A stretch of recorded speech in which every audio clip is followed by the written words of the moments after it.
Hi, Marie. How do you deal with the daily battles of fear and self-doubt in business? How do you ultimately channel that energy into selling yourself, your product, or your service, even though you may not fully be confident in yourself? Thanks so much, Malia. Malia, great question. I especially love that you didn't ask, how do I become constantly confident? You asked something way better, which is how to work through that lack of confidence and continue to move your business ahead. You know, one of the biggest myths out there is that you have to be confident to be successful. That is so not true. Every creator who consistently takes risks and shares their ideas and produces work feels fear and self-doubt. I feel fear and self-doubt on a daily basis. And a little reality check here. Those daily battles do not go away with time, experience, or even massive fame. You know, Grammy award-winning artist Adele has talked publicly about projectile vomiting on someone in Brussels. And then another time in Amsterdam, she got so scared, she escaped out the fire exit. If you're an artist or an entrepreneur, fear and self-doubt are going to be your lifelong companions. So the question remains, how do you move ahead? Well, here's one trick that has always worked for me. I want you to think about your attention, your mental and emotional and spiritual energy as a flashlight. And that flashlight can only shine in one direction. So in any given moment, that flashlight is shining in on you and how scared and insecure and fearful you are, or it's shining out on your customer or the work that you're producing. When you shine that flashlight on you, all of your focus goes to your thoughts, which probably sound something like this. Oh my God, I suck so bad. Everybody's gonna hate it. I'm gonna look like an idiot. I am not good enough yet. Who do I think I am? And this flashlight is really unflattering. Now, when it's shining out, all your attention is on your customer, what your customer feels and needs and wants, and most importantly, how you can help them. Now, here's the cool part. When your flashlight is 100% focused on them, you've got zero light on you and your fears and your self-doubt, which means they recede gently into the darkness. Obviously, this isn't a one-time event. It's a practice and something that you have to come back to every day and often on a moment-to-moment basis. If you're ever feeling so much fear and self-doubt that you too might projectile vomit, you've got to ask yourself, in this moment, where am I shining the light? Because it's either on you or the customer, you or the work, you or making a difference. Me, them. Me, them. Me, them. Who just vomited? Keep it as simple as that. And if you want a little reminder to make this a habit, use this tweetable. Your attention's like a flashlight. Shine it out on others and you lose sight of your own fear. Hi, Marie. I'm a 31-year-old optometrist, wife and mother of 2. I've been married for 5 years, lived in the same house for 5 years, and I've been at the same job for 5 years. I love my family dearly and enjoy my job. However, I feel like something huge is missing. I'm not sure if it's the 5-year slump or if I'm meant to do something bigger. I've never heard of the 5-year slump. Is that the thing that comes 2 years before the 7-year itch? All right, she says, I've never been one to take huge chances. I come from a family of realists. I know I have a lot of potential, but there's always that you're not good enough thought nagging me. I need and want to break free of this desperately. I love dancing, but I'm self-conscious. I love singing, but I don't do it because I worry how I'll be perceived. I have to cut the self-doubt for myself and my family. I certainly don't want to instill it in my children. Sincerely, Kristen. Great question, Kristen. So many of us can relate to that feeling that there's something missing in our life. And before we move ahead, I want to acknowledge you for having the courage to say, you know what? I am not going to settle for the status quo, and I want more for my life. Good for you, woman. First things first, if you don't make the change right now, you're right. You will pass along all that self-doubt to your kids.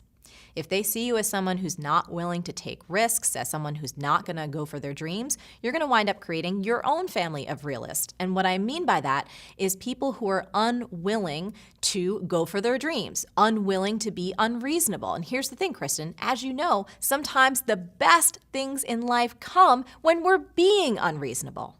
On the other hand, if your kids see you taking action and going after your dreams and being willing to embarrass yourself every once in a while, they're going to get the message that it's safe for them to take risks and to go after their dreams instead of just dreaming about them. Here's the other thing about what's missing from your life, Kristen. What's missing is fun. Just because you're in a slump, it doesn't mean that you've outgrown your house or your marriage or a job. All it means is that you've outgrown your tolerance for leading a boring-ass life. We human beings need to be creative. We need the adventure and the excitement and the variety that comes from creative endeavors. And when I was reading your question, that little line that you have about dancing, that you wish you could dance, you wish you could sing, tells me that you are creatively malnourished. You are starving right now. And look, you don't have to go audition for X Factor or do anything crazy like that. You can just start singing in your shower if you want, or you can take dance breaks at the office. I'll give you an example from my own life. I am a bit of a closet hippie, and in the past year, I've been starting to go to drumming circles. I have no idea what I'm doing, but I love it. Sure, I could have let the fear of looking stupid stop me, but when has that stopped me before? If we get right down to it, I have the life I have right now because I'm willing to look stupid. Here's the thing, Kristen. You are waiting for a sudden hit of courage to do the things you're afraid of. But the truth is this, you have courage inside of you. You just need to activate it. Courage is a muscle, and you build it by doing the things that you're afraid of. So if you're terrified of something, say, screw it, I'm gonna do it anyway. That's the way that you're gonna strengthen and stimulate your sexy courage muscles. As Mr. John Wayne said, and yes, it's a tweetable.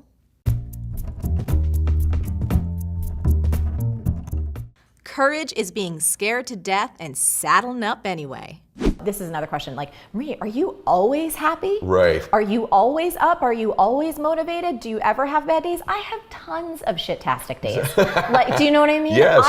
I still have tons of self-doubt. You know, we were talking off camera. I just came off this book tour, which has been amazing. But Incredible. I had this idea about how I wanted to launch the book, and it terrified me. Yeah. So my idea was, what if a Beyonce concert and a TED Talk had a baby and then threw a block party? So Like, cool. can I do this? And when I said that out loud, first of all, everything in me lit up. And then everything in me was terrified. So much self-doubt. And I actually documented it. We did a video about the behind the It's scenes. an awesome video. Thank you. But I wanted to show people how much fear and anxiety and self-doubt I have even after a 20-year career. And so, you know, I want to just highlight and underscore that bit, that anyone you admire, they absolutely have bad days. First of all, they poop and fart just like everyone else. Exactly. But it's highly likely that they struggle with depression and anxiety and not feeling good enough. 1,000,000%. And the reason that it's so important to know this is one, it would help you too.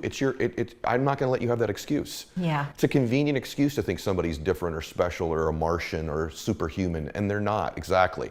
I can acknowledge that we all poop and fart, just so you know. And I love that line. I've never heard that line before, but that's the first time that's ever been uttered on our show. Mike's agreeing with it, and I can guarantee you that Mike farts a lot. I mean, most of us do, and then we blame it on someone else, or we just look around. It was the dog. Anyway, I'll tell you, Kuma, my dog, he has some like silent but deadly ones. I think dog farts are the most dense farts ever. I think that's probably true. It's probably by true. the way, that's note-taking material. If you all write that down. You guys, if that's not transformational, totally change your life material, I don't know what is. What else are we going to give you? I mean, come on. What are you looking for? But by the way, on that line, I want to say something to you because you make me laugh, and so does your social media. And I want people to follow you. So, because like your social media is like infotainment. Yes. It's informative, but it's like the dance routines. She'll be in the middle of an airport, you guys, and just flat get down for a few minutes dancing with people just looking at her like, what in the world? I love that about you. Thank you. Well, it's funny because my mom often laughs. My mom watches the show and she's like, can we please have more dancing and more outfits? And she loves the goofy side of me because that's always been who I am since I was a little kid. And I think that's probably one of my favorite parts about social, at least right now. And also, after being on tour, I had some folks on my team and we're able to work in new ways with video cameras. I'm like, you guys, I am this silly all the time. It's just 9 times out of 10, I don't have my phone on me because I'm just doing it. Yeah. You know what I mean? That's a number one thing when people meet me. It's funny because I show that side of me, but not a lot. When people meet me, they're like, oh my God, you're like a total weirdo. I thought you were this really, I think it's the deep voice or whatever the hell I look serious. But I think if they knew off camera, like we're all kind of a bunch of weirdos that are, I guess we're farting all the time according to you too. So that's I mean, we are. There's science behind that too, about how many times we do it a day, and I think it's about 6 or 7. But on to another note, I think what we're talking about right now, if we're going to shift gears a little bit, that's one of the reasons that TikTok is so popular. Yes. And you know why? It's because it's not filtered and it's not perfect, and people are actually having just a good time being totally goofy, absolutely ridiculous, and not trying to position. Oh, that's so true. Do you know what I mean? Yes. So that's why it's kind of fun. You're right. Okay, I love today. So first off, they need to follow you on Instagram. They need to get your book. Everything is Figure Outable. Anything else you want them to know where to find you? I would say, I mean, everything is Figure Outable is the big thing. We also have something that we only do once a year for creatives and entrepreneurs called B-School, which is online business school for creative entrepreneurs who want to not only make money, but actually make a difference. It's a huge thing in my life, is helping people find their purpose and deliver that through their products or their services. People can check out when it opens. It only opens in February. Join bschool.com. We do a ton of free workshops and webinars so people can learn. Even if they never sign up, they'll get a ton of value. And then just at Marie Forleo. Okay, she's awesome, you guys. I want to ask you one more question, so everybody stay with us because there's a good question coming to finish. But first, thank you for working so hard on yourself. Because I think you're special, but I don't think you're special because you were born special. I think you're special because you're this convergence of somebody who found their giftedness and their brilliance, and you've worked really hard at it in the service of others. And you guys can tell. You can tell. I know you all can tell. Okay, I get why he's such a huge fan of hers, and many of my folks were already fans of yours too. But for those of you that weren't, now you know why I wanted her on the show so badly, because we helped a lot of people today. You did. But if someone ran into you at Starbucks right now, and they said, "Can I have 5 minutes? I want to change my life. There's something in my life I want to change. It's how I feel about myself, my relationships. I want to start a business. I want to lose 30 pounds. Whatever it is, I need to create a change of something in my life." What advice would you give them? I know that's a general question with a broad reach, but in general, to create a change, because you've changed your life and you've helped hundreds of thousands of people change theirs. What would you say to them? Well, I would say first, you have to believe that everything is figure outable, including this. So you need that bedrock belief. That's baseline number 1. Very good. 2, I would say to get crystal clear on exactly what that change is and make it as specific and concrete as possible. So I want to get in shape becomes, well, I want to go to the gym for the next 21 days, 5 days a week, so I can do 20 push-ups. Like, we would have them get more specific, concrete, and make it measurable so it can actually be achievable. Then I would ask them why. Why do you want this change? Why is this so important? Why does this have to happen now? Because reasons back up results. Everyone knows this. But I don't think people dig deeply enough, because in the depth of that reason, in the depth of the why, is going to come the commitment, the emotional commitment to make it happen. And then the final piece would be this. I would tell them to write it down. Why? Studies actually show this, that we human beings are 42% more likely to reach our goals if we actually write them down. Now, I know this sounds like Captain Obvious to most people. However, my experience has shown me most people don't do the obvious things. So there was a study by Dr. Gail Matthews. She is a professor at the Dominican University of California, and she's the one that proved that we are 42% more likely to reach our goals if we simply write them down. So I would ask that person to write it down. Then I would ask them to look at it every single day when they wake up and when they go to sleep, and ideally get some accountability. I know I just gave you a very long answer, but if I got someone in Starbucks and that's what they asked me, I'd say, if you did these things and you just committed to those 5 or 6 things, I can pretty much guarantee that person would reach their goal. You're awesome. Thank you. You're awesome. Thank you. Well, thank you so much for having me on. And again, I really want to emphasize this for everyone listening. Every time I've looked at your social or I've looked at your videos and I hear you just hear that, like, let's max out, I feel my body become more alive. And I get excited. I'm like, yes, we can do this. So thank you for the contribution that you make. And thanks for having me on your show. We're going to do some more stuff together. I hope so. Hey, it's Marie. You're on the Marie TV Live call-in show. How are you, darling? Oh my God. I'm good. How are you? So good. You're here with Gregory and all of Team Forleo, and we are really excited to talk with you. So let us know your question, and we will do our best to help you out. Okay, my question will probably become a story, but I left my 10-year long career as a makeup artist in January to pursue a career in freelance illustration from my social media page. And I've been managing to stay afloat because I'm kind of a multi-passionate human and I've Yes. got a bunch of things going on. So for the past 4 months, I've been doing okay. I'm having one of those slow weeks, though. It kind of comes in waves.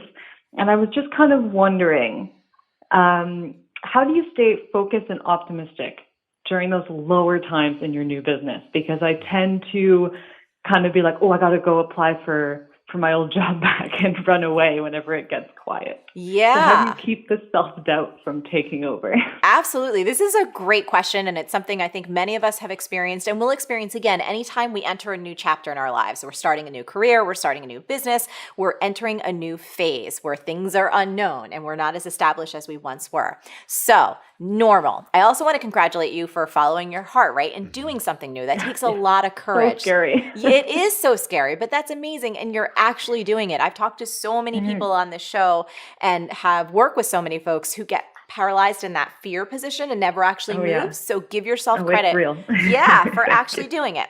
So one thing that I want to tell you, no one, and I know you know this, but sometimes it's helpful to hear a reminder, no one is an overnight success, especially when they're starting something new. So you have to cultivate that patience muscle inside of you. And yes, there will be those highs and lows, right? There will be those peaks where you're busy and some of those valleys. And I know the valleys are what we're talking about.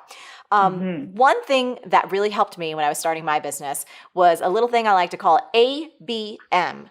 Always Okay. be marketing.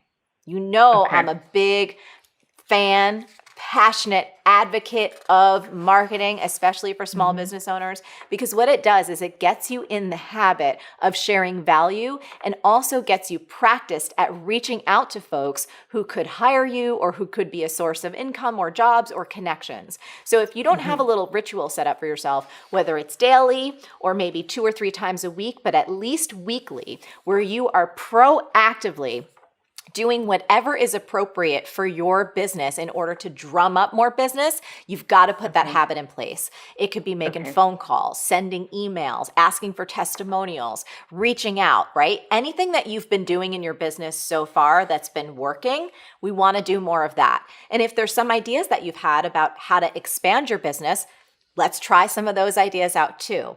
I'm assuming, my love, you're not a B-schooler yet, right? I'm not. No. Okay. Well, I'm going to put out a little hope for you that you will join us at some point in the future, because it's Oh, I one would of the love things to. I'm most passionate about teaching. And that's kind of what we go deep into there. But the point is still valid. Always be marketing. So develop that habit with yourself. And what that does is whenever your mind starts to go to, but wait, ain't nothing happening. It's all slow. Did I make a mistake? Which again, that's a natural place any mind would go to. If you've got this beautiful list of things that you could do, proactive steps you could take, making that call, sending that email, putting up another post, requesting a testimonial, and you dive into action, you're going to train yourself to just kind of slide right through that self-doubt and get into that always be marketing place, which does drum up more business. The other thing I want to say to you is this. You know, in my own journey, took me over 7 years before I was able to provide for myself and for my family at that time to solely from my coaching income. So I had side gigs. So let's say you find yourself at a makeup counter again. That's fine. Yeah. That doesn't mean you failed. Whatever you need to do to True. keep the lights on and to have food on your table while you continue to build this new chapter in your life, there ain't no shame in that game, honey, right? Yeah. Honest work is honest work. The other thing I want to tell you, and this is kind of a layer underneath it, this is something that I recommend to everyone because I just don't think we talk about it enough, is to handle your money. What do I mean by that? Yeah. I don't know how much work you've done on your own personal financial well-being in terms of understanding money in your own life. Do you have savings? Do you have any debt? Do you have a plan to pay that down? Are you investing for your future? Just really diving into the topic of money. We, of course, have many Marie TVs that can get you started on this topic because, again, I love it so much. But separately, it's like investing in your own financial well-being as you're building out this new career is a really important thing to do. You can't just stick your head in the sand. I'm not saying that you're doing that. We'll find out in a minute. But what sometimes people do is they scramble about their business or their new creative project, but they spend zero time looking at personal finance on like a big global level, and it does them a disservice. Because chances are when you're multi-passionate, your career is going to have several evolutions, like several more. So you can look forward to chapters like this again and again. And when your financial house is really solid underneath you, it allows you to make wise decisions about your pricing, about what jobs to say yes to, about maybe saying yes to working at a makeup counter again, because you're like, you know what? That's going to be my little savings account. I'm going to do that, and I'm going to bless those jobs and that time that I'm there. Not that I'm a failure, but because I'm building my financial wealth slowly over time while I continue to build this new illustration business. Does that make sense? Mm-hmm. That makes sense. Yeah. Absolutely.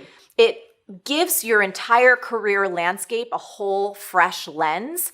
This way, when you say yes to something, you know why you're doing it. It's for a higher, greater, deeper purpose that's serving you over the long run, not just about the short-term win or the ego thing about, oh, I can't make it and, oh, I'm not doing good enough right now.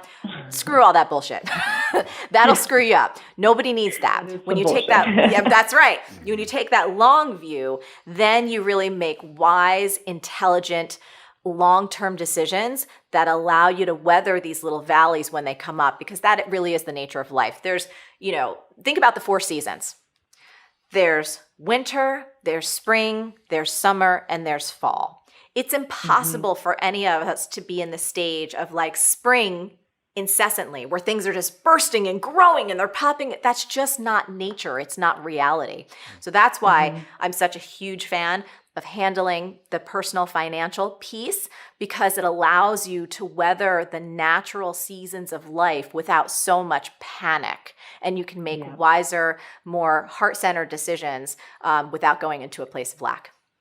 Yeah, that's true. Greg's here. Well, first of all, let me ask you, how's this resonate for you? Is this working for you, love?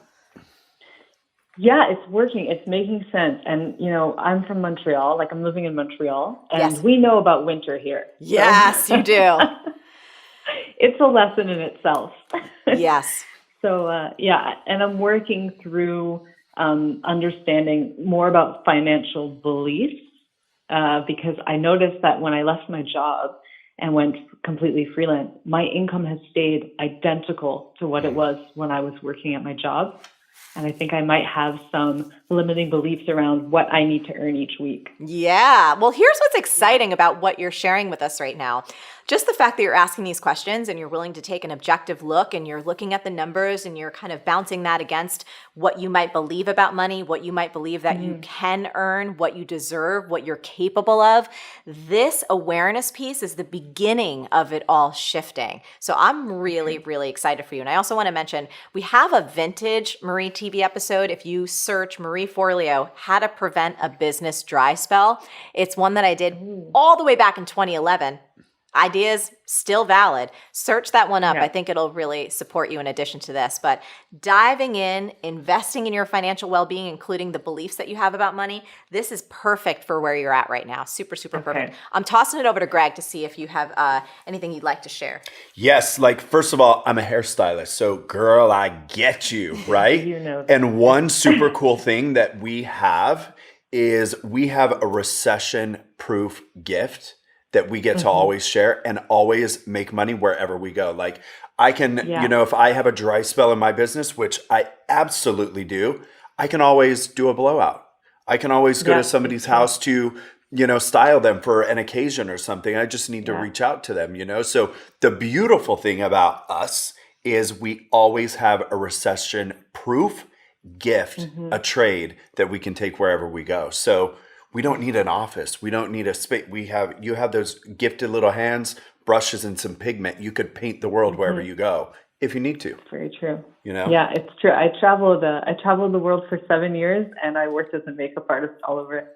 It's very true. It's like good thing to have in your back pocket. Absolutely. That's right. Yeah. Your artistry is coming with you Let's go a lot everywhere. of that fear. Yep. And it kind of lets you sit back and be like, okay, well, maybe I can do 2 more, take on 2 more clients to do like the wedding coming down the road.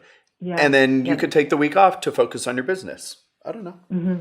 Let's talk now about this incredible piece of work called Identity Shift. What is step number one? I think you did such an incredible job in the beginning of the book talking about this experience that so many people have, whether they're just at the beginning of their journey and they're looking for that foothold to feel like, okay, I'm finally on that ladder of success, whatever that means to them. Or folks who maybe have achieved a bit and they feel like they're kind of bumping up against a ceiling. Yeah. And they start looking around and feeling like, gosh, everyone else seems to be going faster or they have more capacity. And you kind of feel like you're stuck at a certain level. So if anyone watching right now is in either one of those situations and going like, I've been trying to do all the things, but nothing seems to be working, I might need an identity shift. Can you explain to us, first of all, what that means to make an identity shift and why it's so important, and what would step one be? Yeah. So first, to understand what it means, to understand what identity is, I guess from a really basic, and I explain to people that it's who you are when you are not thinking about who you are. It's just how you're being. And being it's good. Like, we need to be in that effortless effort space because we got to live our lives. However, when you're being, you are taking actions. As we all know, the actions build your life. So you're unintentionally building your life through an identity. And if you don't shift the identity, what happens is the things you are doing, how you're being, will not become that person who has those things. And it's very straightforward, but people think, well, I got to learn the new stuff and buy this new course and do this. It's like, that's great. All the information is great. But if you aren't the person to wield that tool, you won't build that house. You'll have all the tools, but like, you'll fall short. It's like giving a baby a hammer. Like, they're not going to build a house, but give it to a construction worker, like they might build a house, you know? So the first stage, which most people skip because it's very emotionally difficult, is like the first stage I went through when I was in that year of 2016. I had to really see who I was. There's a statement I love, and it's hard to see the label when you are inside of the jar. And a lot of us, we're sitting there living our lives going, why can't I achieve X, do X, have X? And it's like, you're oblivious to it. We'll call it blind spots, right? But there are people who tell us what we need to hear. And we go, they don't support me. They don't love me. Well, that's not maybe the truth. Maybe they love you enough to tell you. But if you keep bumping your head up against this thing, there's a possibility something you're doing is not the right thing for you. Doesn't mean it could be wrong or right for anybody else, but it might not be the right thing for you. We are so fast to go to the work that we never check and see, is this my work? So maybe you don't communicate well. Maybe you don't reciprocate well. Maybe you don't take, feedback well, whatever it may be. If that's inevitably happening as you're just being every day and you're unaware of it, that will keep you consistently stuck. Yes. And I think you give such great examples in the book too, of just, again, your storytelling in the beginning, genius, around this particular person who shows up late everywhere, right?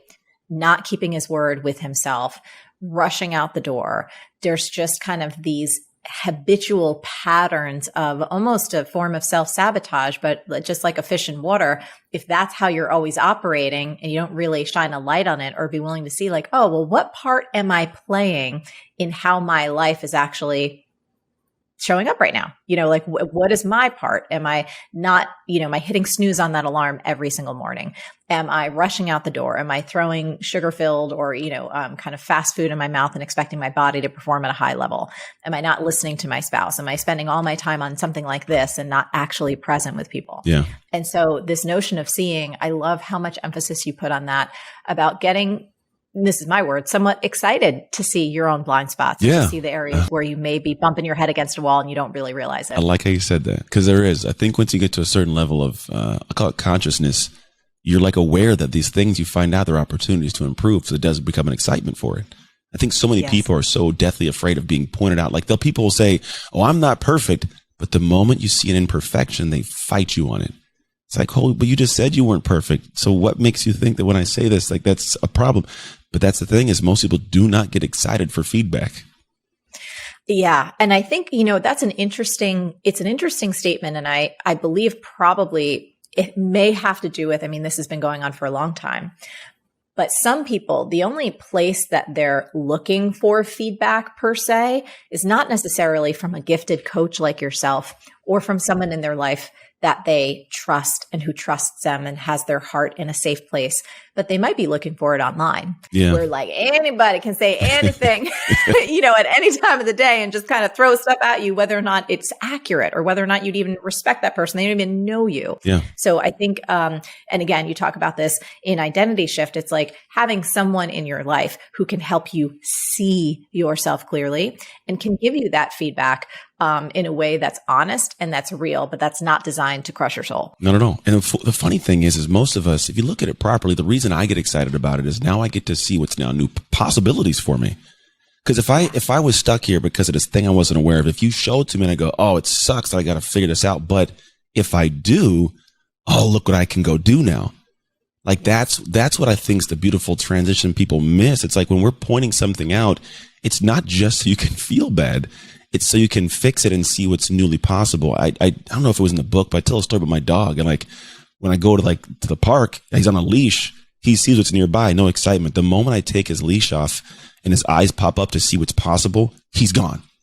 Right? So it's that thing where we live with a leash that's behind our head, holding us unaware of it. But the moment it gets off and we're aware that it's off, there's a ton of new possibilities. I love it. So, okay, step number 1 is seeing. Yes. And that's the spot that most people don't want to go, but it's the most important one if we want to have an identity shift. What's step number 2? Step 2 is shift, which is, it's where everybody goes first. Cause what happens is you end up doing stuff and you get burned out. Cause like I'm doing the things. And why don't I have the thing? And it's like, well, cause you were doing the wrong things you didn't see. But if you have seen, the next stage it's kind of twofold. One is I must craft what I call the ideal identity. Like who is the individual who has what you want and how are they showing up? Because if you can understand what that is, we can build a plan into it through actions. But most people don't do that. They go, well, what does that person do? And what do they have? And I want that. And I want to do that. I'm going to do all these little things. And it's like, yeah, but at the end of the day, like you have to look deeper than just what you see and see how they're showing up as a human. Because there's integrity behind that. There's honesty behind that. There's hard work behind that. And when you can do that, it shows up to where you can go, okay, if I see that as what an aspiration is, my shift work, my personalized shift plan is I need to do this specific thing. Because here's where people don't grasp. There's a transition we're trying to kind of cross. We call it a gap. I'm going to close this identity gap. The gap is where you go from this thing I have to do, it's dreary and it sucks and I hate it, to where I go from I don't want to do it to where it is incredibly difficult not to do it. There's this weird chasm that if you can jump that, like for example, some people go, oh, I got to work out. At some point you work out and you go, I feel weird if I don't work out today. So who's going to work out and get in shape? Easier, right? It's the person who crosses that. And you first have to be able to set out the identity you're trying to go to and then chart the path to get there. Now, this isn't always where we start the work and actually do it. That's the last phase of it because that's where it's really the magic happens. But the shift phase is what's the ideal identity I want to shift into and actually look at it? And then what are the things that I must uniquely do that if I did them long enough, I could shift into that identity? That's great. And I love how you articulated this notion of it's not like doing it like pushing yourself or forcing yourself, which is such a drain on the energy. And it feels like, to your point, that's not necessarily an identity shift. It's almost like you're crawling on the top of a surface and you're trying to just grab the easy things to hope to get the outcome versus becoming the human who does this kind of thing naturally, mostly enthusiastically, as a authentic expression of your soul. And those are two very, very different vastly different things. And it's, I think it's because everybody falls in love with the destination and not the day. Like everybody, I want this thing. And every day I'm presently aware of how far I am from that thing. And that's the measuring stick. And so I'm emotional, like, oh, I feel it every day. But if I fall in love with the day and the thing I'm supposed to do, because there's things that I don't inherently love to do, but I find joy around doing them. Like my wife, she has businesses and I'm her handyman. I don't always like to go do it. However, I'm like, you know what? There's some new albums I want to listen to. So I'm going to put them in my ear while I'm working. I'm like, I get to listen to cool music. Or my wife and I drive out. I get to spend an hour in the car with my wife having a catch-up conversation or whatever we haven't had to chat about. I find a way to fall in love with my day. And so the day gets done, things get met, and all of a sudden I arrive at destinations. I'm like, oh, super cool. But I want to get back to my day. So in fact, the destination is the journey. The destination isn't the destination. Yes. It's something we talk about in our world. And I often talk about this with my team. It's like we bring the party, right? Like if there is something that needs to happen, it must happen. I'm the responsible human to do it. I have one of two ways to go about it. I'm either going to begrudgingly do it and complain my way with it and resist it and wish I was doing something else, or embrace it like it was my idea in the first place. And I'm going to have a damn good time while it's happening. Yeah, that's how I do it. And that second version, right, is where not only all the magic happens, but the gorgeousness of life begins to get strung together, because all of those moments equal your life. I love this. Okay, tell me about step number 3. So we've got C, we've got shift. Yeah. And where do we go next? Sustain. It's the last phase. It's the it's where the shift actually takes place. And I akin it to kind of like going to a coffee shop to do work. I go to the coffee shop. I know I got to get some work done, and I'm on my phone scrolling. I'm on social, right? Or I'm distracted talking to people. I'm like, oh, I finally noticed I got to work on this. So I put these things down and I try to focus, right? And I get in the first 5-10 minutes, I'm doing my thing. But then at some point in time, all of a sudden it drowns out, and then like 3 hours goes by. And I go, oh, I got the emails done. Like, this is all moving smooth. Like, oh, my to-do list is, I feel good, right? And I explain to people that if you can create a discipline system that's set up of boundaries and structure, and it could be block time, there's ways to create a cocoon, right? Or a group of people around you that keep you dialed. What happens is, where the first day, week, 2 weeks, it feels like that, like, oh, I got to focus. But after a while, all of a sudden you pop up 3 months later, it's like, wow, my life is better. My marriage is better. I'm in better shape. My business runs smoother. Like, all these things happen. But the idea is I'm doing that while falling in love with the day. Like, when we do our work, I'm like, what's the things we got to do to get there? Okay, great. Let's come back to the start. What's step 1 look like? What's step 2 look like? And only look at this. And so the discipline system is, how can I get you to create a structure of discipline so you can love your day doing the things that you know will lead you to this end destination? Now, yes, they're going to feel awkward, out of character, but they don't consume your day. It might be a 15-minute thing like that, but the rest of it is all moving in that direction. And then all of a sudden you wake up and you go, wow, I've made more money. My relationship is generally closer and connected. I feel better in my body. Like, those are the things that I want you to do. And people go, well, how do you know you made the shift? And I go, all of us can attest to this. There's a space and time in our past where I can go back and realize I was unsuccessful and go, what was it like to be that? Because I can't put myself back in that headspace. When you can notice you can't go back to that headspace, it's apparent you've made that shift. Yes, 100%. And I love also just your reiteration of, you have to fall in love with process. There's actually research around that, around happiness and fulfillment. And people that stay so focused on the final destination or the mile marker or the goal are less likely to actually keep doing the work to get there versus people I think it was a study about folks showing up in the gym. Mm-hmm. And whether people were like, okay, focused on this outcome, or I'm really going to just pay attention to process. Like, how do I feel on that treadmill and being there for every breath, or doing those chest presses or whatever it is. And the folks who focus on process are happier, more fulfilled, and more likely to actually stick with whatever that discipline is. So it's right on the money. It's because eventually it becomes who you are. Because we all know the person with like a Facebook that, like, a year ago was like a weird, like, dream catcher and her cat, on the face of her Facebook. And then all of a sudden she starts going to the gym, and you see a water bottle picture, and you see a picture of the gym, none of her yet. And then one day, 3 months in, you see a picture of her in the mirror because she feels better about herself. And her friends go, get it, Karen? And like, Karen's like, yeah, I feel good about myself. And the next thing you know, like, she's showing videos of her working out, and she's got her friends coming. And if you look a year, you're like, it's a different person. A genuine. And so where, again, it was difficult, it is now incredibly difficult for her not to do the things she is doing. That's the big thing that people aren't getting to. Like, they see individuals like us at a high level go, how do you do it? It looks so easy. I'm like, well, first, it's not. Secondly, absolutely. Yeah. Secondly, it's a different level of how I approach the work. I call it effortless effort. It takes effort, 100% does, but it almost feels smooth and effortless because it's me staying in alignment with who I see myself to be identity-wise. And when you've crafted it and shifted into it, I want to stay here. Therefore, I do this work with joy to stay here. If you're ready to stop letting stress derail your happiness, I've got a free gift for you. You need to go to marielovesyou.com/stresslog. And I'm going to give you one of my favorite tools that I've ever created. I promise it will help you melt that toxic stress away fast. Go download it now. What keeps you motivated and so enthusiastic about your business? I'm just starting my own, and it's a struggle to keep myself in the right frame of mind 24/7. Very popular question. We're going to press pause on that, and I'm going to go to question number 2. This one's from Lydia, and Lydia writes, I'm a certified virtual assistant, and I really want to make progress with my business this up and coming year.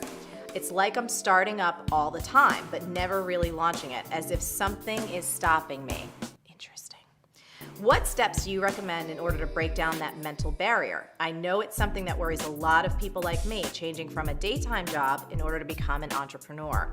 I know I can and will do it, but there's always a but. I think these questions are amazing because what both these young ladies are talking about is something all of us deal with, and it's called resistance. I want to introduce you to one of my favorite books on the planet. Now, if you've been listening to me for a little while, you probably have heard this before, but it bears repeating.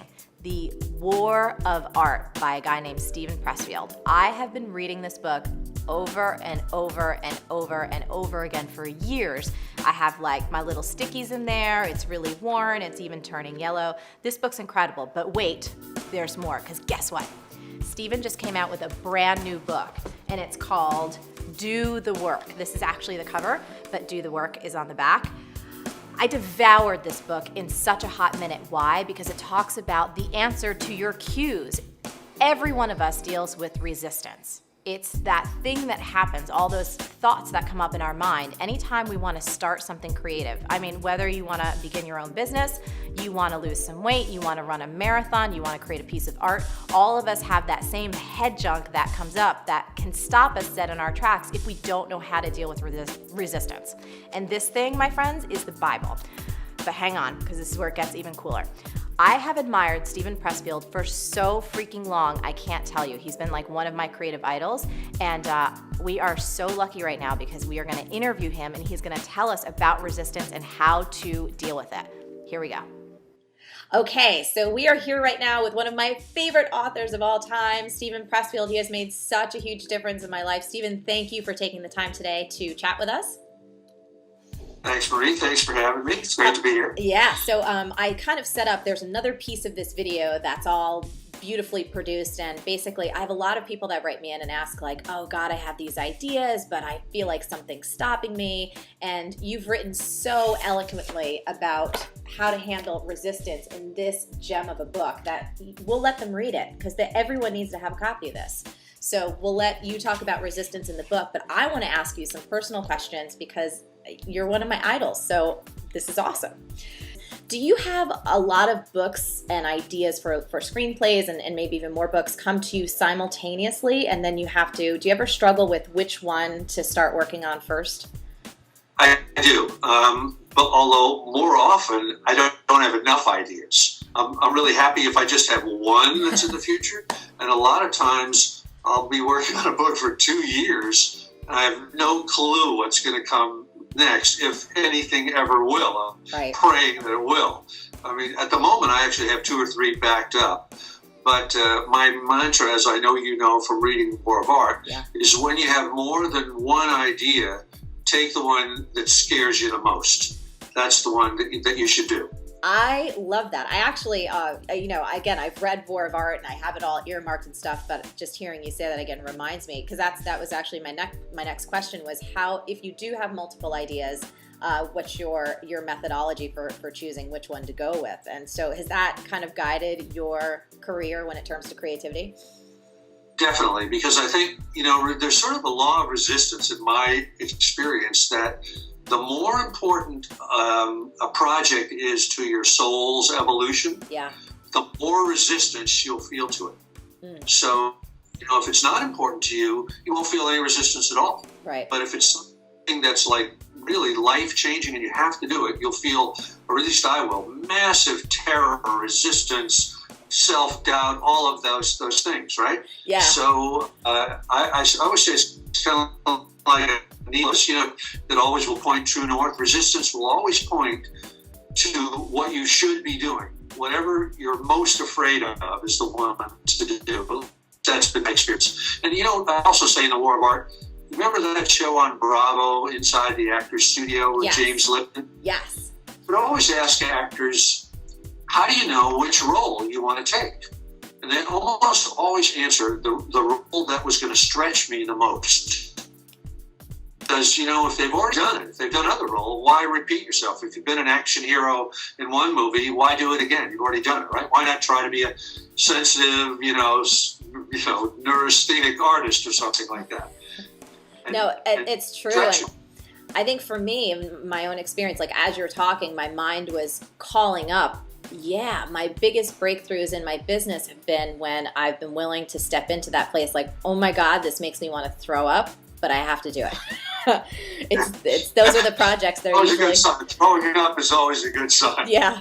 And it's interesting too, because for me, my body reacts like it reacts very physically, where like if I'm really pursuing something, I can start calling up headaches, I can call up all kinds of things that it's almost like giving birth to this. All these toxins have to come out. Yeah. So another question, do you give yourself shipping deadlines? Like if you're working on this book, are you like, you know what, I'm going to give myself 3 months to get X done, or do you just kind of give yourself creative license at this time to give it as long as it takes? I mean, it may be different for me, Marie, because writing novels takes so long.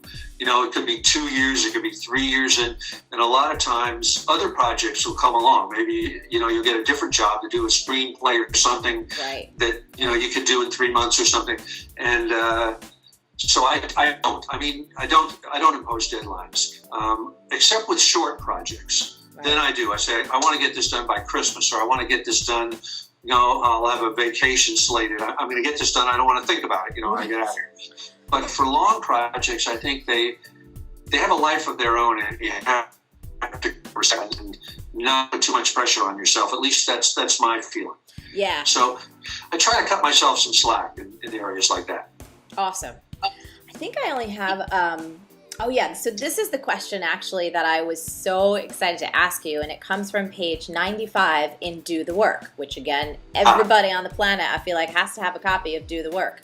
So you wrote this at the end, and it says, the level of maturity, professionalism, and personal involvement demanded by the tectonic overthrows happening today in positioning, branding, and marketing, not to mention pure art and soul authenticity. And then you kind of alluded to, but this is a whole nother topic for a whole nother book. And while it very well may be on your plate, I was so fascinated because I feel the same way inside. So if you have anything to say about that topic or what you wrote there, I'd love to hear it. That we're sort of living in ADD times, aren't we? With so many distractions and so many temptations, so many ways that it looks like you can make a fast buck or make a fast killing or make a fast creative killing or that it really does take a tremendous level of maturity and self-discipline, motivation, self-validation to sort of keep in your own world, keep focusing on what's important to you and guiding yourself by your own star rather than getting pulled off. It's like there are so many, to use kind of a space analogy, it's like there are so many planets out there zigging and zagging in front of us, each with their own gravitational field to pull us this way or pull us that way. It's really a challenge to just follow your own gyroscope. Right. And very hard to do, because a lot of times, and I'm sure you get this a lot, is success or attention will come to you for something that maybe it's not your best stuff. Right. Or maybe it's not pulling you in the direction that you really should be going. And it can be hard to sort of follow your muse and follow your highest kind of long range calling, where you're going to be over a career. I don't know if that answers. If Marie, if you have any more specific areas, it's a really interesting topic. Yeah, no, and I also, first of all, that was a beautiful answer, and I agree 100%. It's actually, I think it's shifting also the way that when it comes to books at least, in the past couple years, I have one book under my belt, and it's about 168 pages, and I'm super proud of it. And I'm thinking like the next book's in me and it's starting to, bubble up. And I want it to be short, like it's like I love, one of the things I love about Do the Work is I read this puppy in a couple of hours. I mean, I did not stop, just went right through. And I felt like I got such a full meal without having, like 300 pages in front of me. So I think the way that we're consuming creativity, like you said, our attention spans are getting shorter. So it's an interesting time for us as creators and also as consumers to think about how we want to say what we have to say. Yeah, my first hit was a guy named Bart Holt. This was years ago. He was like 88 years old at the time. And I was asking him, how long should this book be? I'm working on a book. How long should it be? And he said, how long is a letter?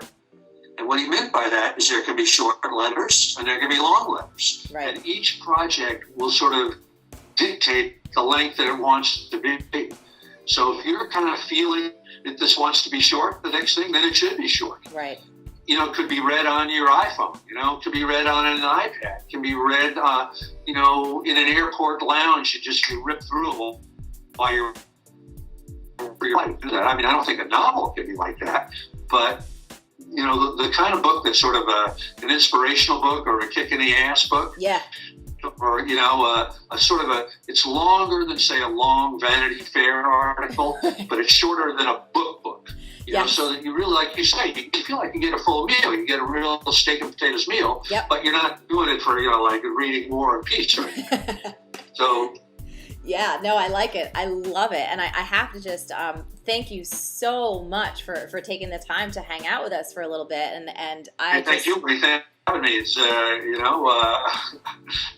your book about how to, how to attract any man or make, what is the title of the book? So how to make men. Yeah, you'll like this. So it's called, the title is Make Every Man Want You, How to Be So Irresistible You'll Barely Keep From Dating Yourself. And right, that's great. I love it. It's a Trojan horse. It's actually not that much about men or dating. It's a very spiritual book about my take on the access point for me of irresistibility is being very present in the moment and kind of letting go all of the crap that goes on up here and fully engaging with your life, like no brakes on, just going for it. And so I actually got a little Facebook comment today from a woman who said, I was so angry at your title. I thought it was bullshit. I thought it was crap. It's so superficial. And she said that I read it and it totally changed my life. So I kind of like to do things that's a great. Yeah, well, I can tell you practice what you preach. Yeah, I mean, I for whatever reason, I like to create in what I call Trojan horses, where it sounds like it's one thing and it's probably a little controversial or it's a little something, and then it gives you something else once you get on the inside. I just think it's fun to surprise people that way. And plus it's, if I would have wrote a book like, here's how to live in the present moment, I mean, I don't think I would have done very well, frankly. Right. A great title helps a lot. Yeah. So anyway, we'll enjoy the rest of your afternoon in LA, and thank you for doing what you do. Thank you for creating this incredible, incredible guide for all of us who want to make stuff in the world. And for everybody watching, you guys, I can't recommend this enough. You have to get a copy of this book. And I don't know, Stephen, if the gang told you, but we have a bulk order coming because I have a high-level group of women that I mentor in a program called the Rich, Happy, and Hot Adventure Mastermind. And, I need them to have this. This needs to travel with them all the time. Great. So I'm psyched. It's Marie Forleo. Hi, Susan. Hooray. Yay! So you're on Marie TV. Zach's with me, and so is Team Forleo. We are so excited to connect with you today. Oh, my goodness. Wow. So let us know your question, and we will do our very best to support you. Okay, I am just turned 50, and I have been married for pretty well 35 years, and I'm on my own for the very first time. So I'm just contemplating careers, and my two loves of life are horticulture and medicine. And I'm trying to connect with my inner voice, but I'm just having a real heck of a time doing that right now. Yeah. So I just would like Marie's help. Absolutely. Well, first of all, we are so excited. I'm so excited about this particular question because I think for many of us, especially when you were living life and you had this particular chapter and it was long and you were kind of doing things in certain patterns and then all of a sudden things are fresh and new, it can feel difficult to hear that inner voice. So I'm so thrilled that you're asking this question because you're giving voice to something that I know many, many women and men can struggle with. So a couple things. I want to let you know that all of us can doubt our age at any time. So it's not just about you turning 50, which by the way, congratulations. Young folks, in our teens, in our 20s, 30s, 40s, 50s, 60s, 70s, 80s, I think that self-doubt is really a natural part of who we all are, and it helps us ask those important questions so we can find that clarity. So just one note about that. And then I also want to say, I'm really excited because 50 right now, you're barely even at the midpoint, mama. You have got so much exciting life in front of you, like really. Cool. So I want you to take that in because it's true.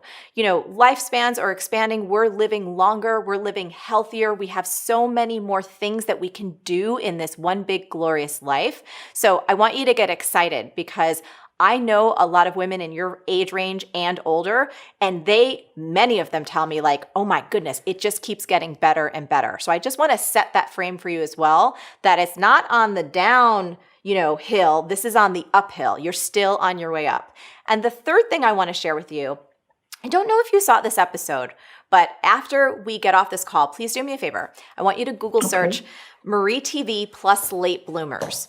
We have this incredible episode where we've profiled these 10 badass women who started new careers, new passions later in life, most of them over 60, some in their 60s, 70s, 80s, and even above that.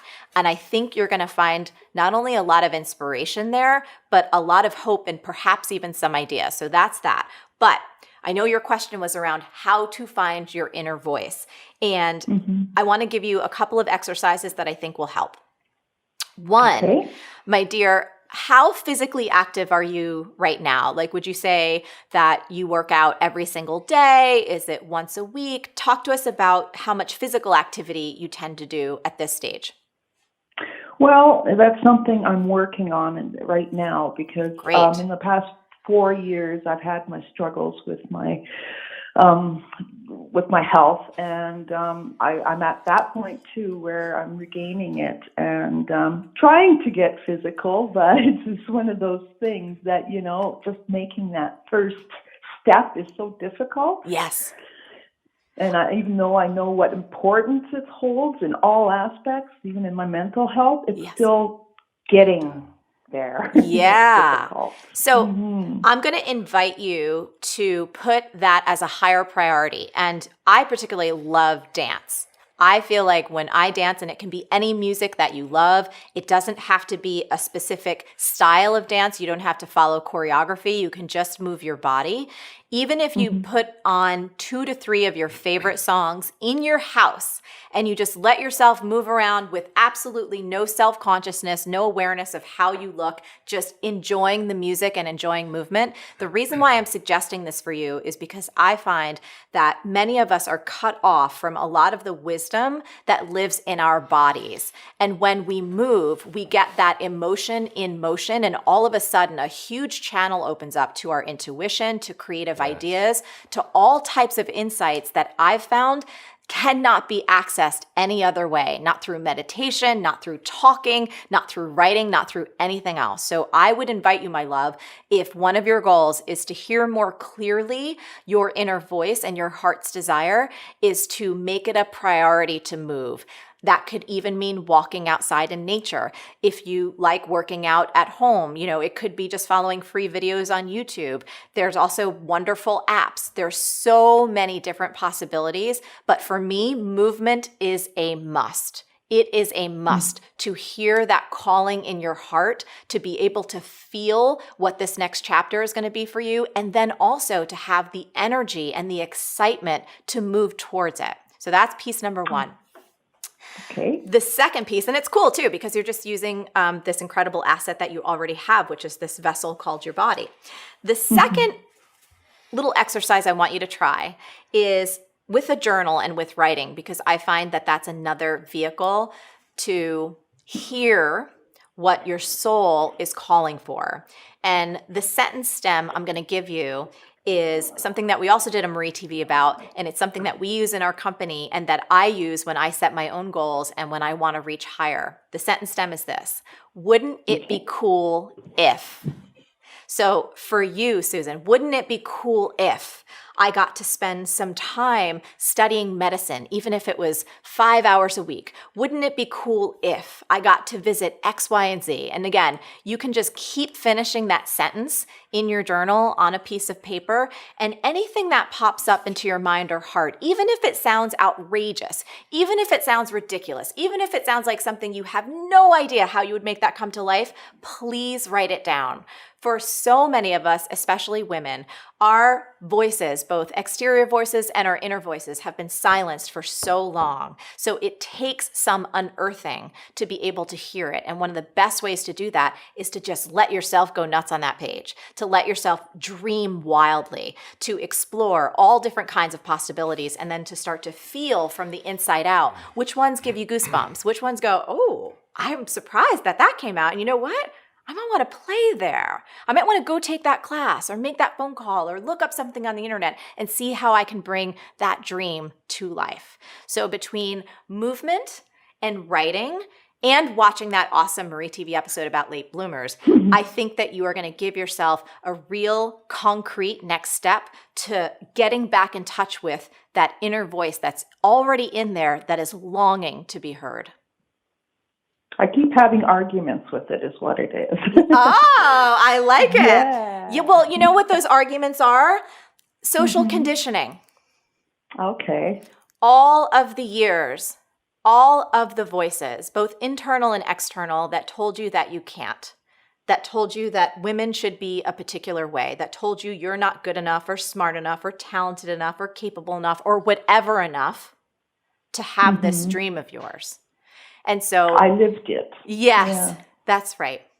So, my darling, this is your opportunity to get back in touch with the real you that has always been there and to break through every internal and external voice that has said no. This is your chance to say yes to you. This is what this next chapter of your life can be. And you have all the tools you need right now to bring it to life. Yeah. You are just reaffirming everything that I've been doing for the last couple of weeks. Actually, it's just too ironic. Synchronicity, I think. Yes. I've been actually journaling for the last 2 weeks, something that's I've awesome. never done in my life. So, yeah, that's something new for me, and it's really bringing me some insight as well.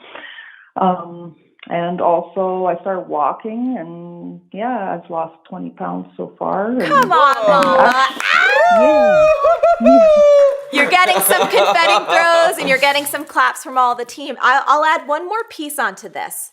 Please keep paying attention to what sounds really fun and what feels really joyful to you. Even if it seems frivolous, like even if you find yourself walking and you come across a little store and it's like a 5 and dime and you go in there and you're like, oh wow, these stickers, like, oh my goodness, these stickers. I don't know why, but I'm going to pick up these stickers because they look like fun and they bring my heart a smile. Or you walk down and you see a restaurant that you've never gone in before and something pulls you in there and you just want to have a little cup of soup because it feels like it'll warm your soul.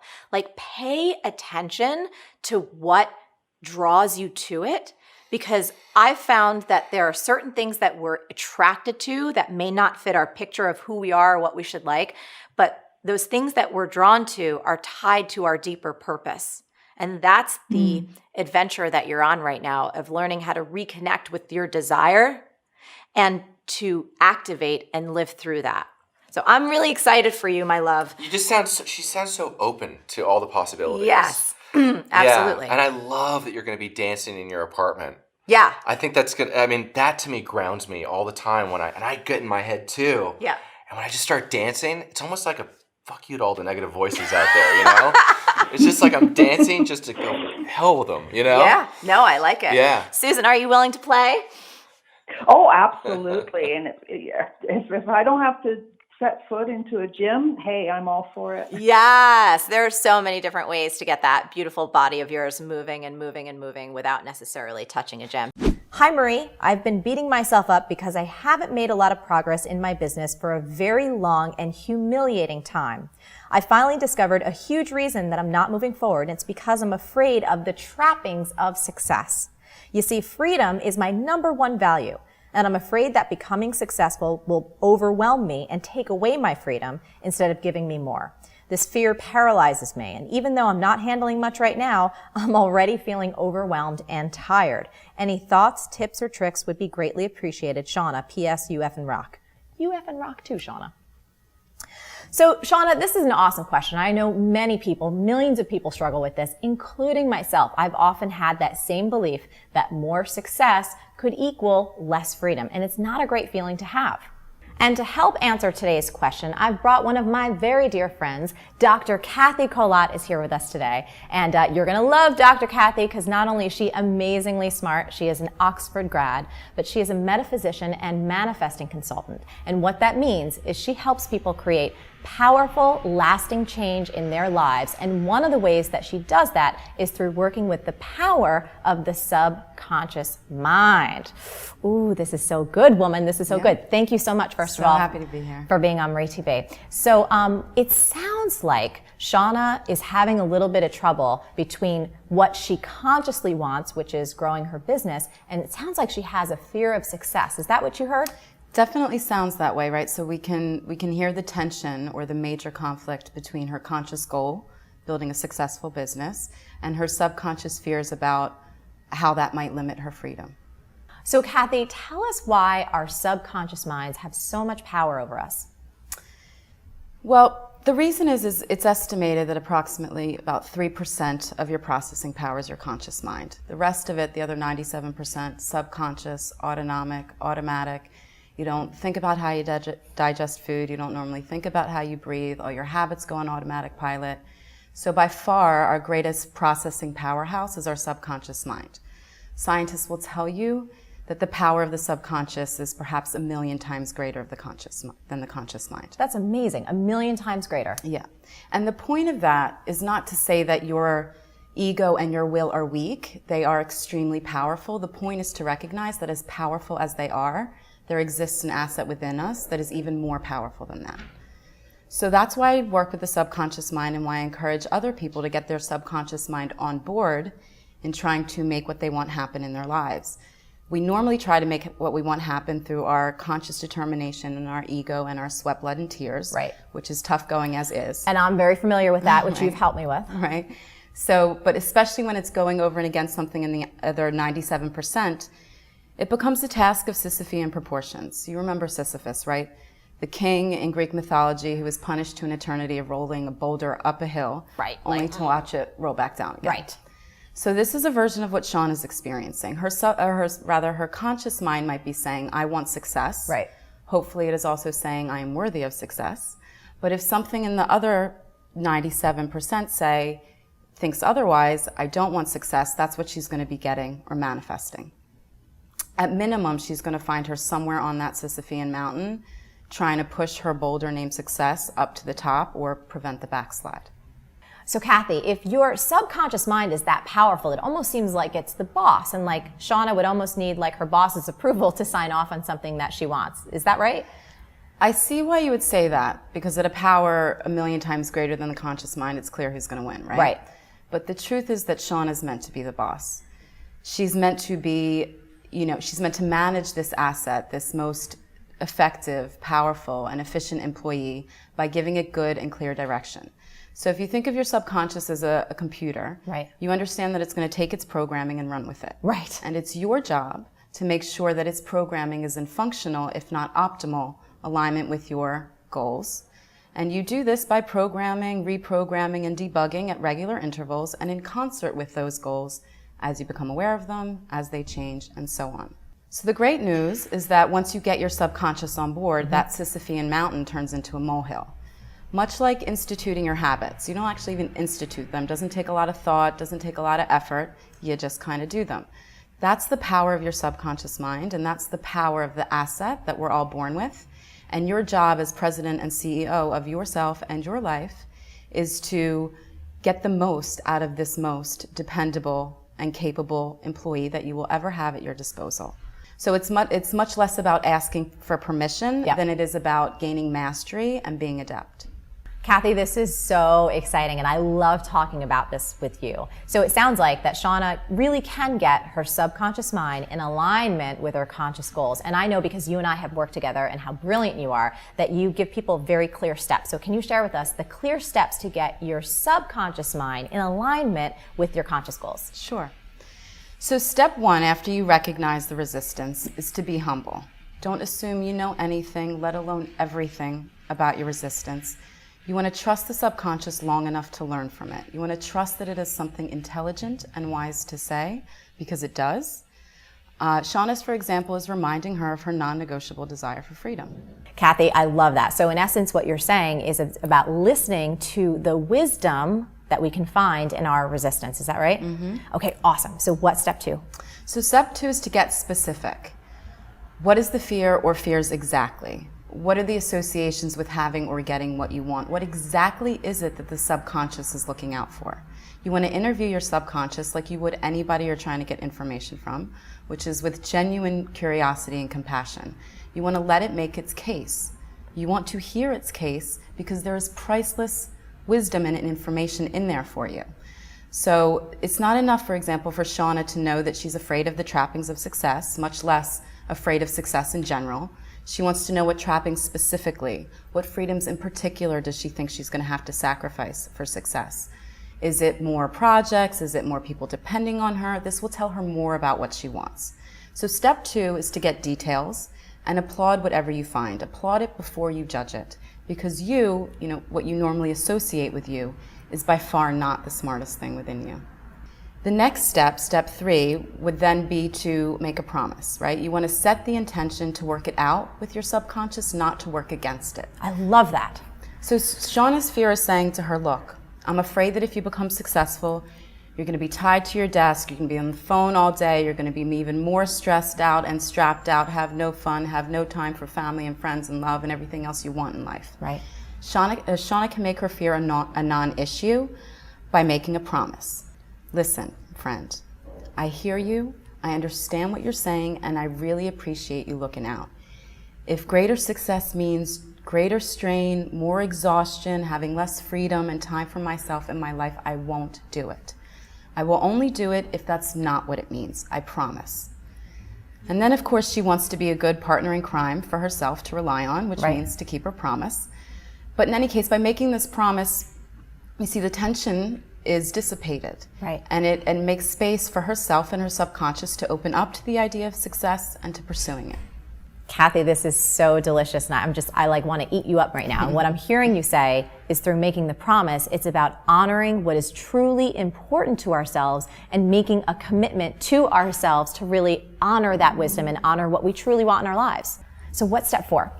Step four is to get examples. So evidently, Shauna's subconscious has a lot of negative examples about what happens when you become successful. She wants to douse her subconscious in positive examples and case studies. People whose lives have improved as a result of their success in business. People whose freedom has increased as a result of their success. People who have built successful businesses and have more time to do what they love. Marie is a great example in this respect. I mean, it's part of the mission statement to help women live rich, happy, and hot, right? Yes. Complete opposite of overworked, exhausted, and crushed by the weight of their duties, obligations, and desk. Yes. So she wants to find examples. Can be people she knows, people she doesn't know, famous people, doesn't matter. The point is to let the subconscious know it's possible, to let it know that it is possible to marry or to satisfy all sides of her heart and mind. The subconscious will do anything that you tell it it's possible.